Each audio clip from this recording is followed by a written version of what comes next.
2026 college basketball season just ended, which means the transfer portal also opened. Let's talk about it. First and foremost, shout out to the Michigan Wolverines. My little sister Mackenzie went to Michigan.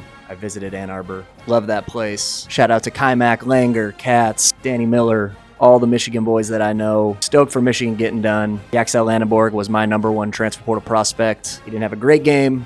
However, that team was loaded, man. They dominated from start to finish this entire year, and I think their most impressive win was against Arizona in the Final Four. A 30-point blowout pretty much throughout that game was not on my bingo card, but they deserved it, man. Shout out Dusty May and the Michigan Wolverines. But let's talk transfer portal. Players were allowed to transfer prior to the portal opening on Monday. There was about 160 players that entered the transfer portal prior to Monday. As of Monday morning, over 800 people by noon Pacific Standard Time had entered the transfer portal, and there's going to be thousands of players in the transfer portal. Brings back to the question that I've talked about multiple times on this. We got to have some sort of regulation. I'm all for players getting paid, but I also don't want this being year-to-year free agency. We got to put a limit on the amount of times you can enter the transfer portal, or at a minimum, cap how many times you can transfer without sitting out. Go get your bag, but also there's got to be a little bit of loyalty. And if the transfer portal is wide open, it's also going to affect the high school players. Because as a coach, why are you going to take a risk on an unproven high school kid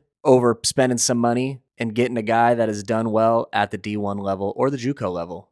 Just doesn't make sense. That's my thoughts, but I'd love to know yours in the comments below.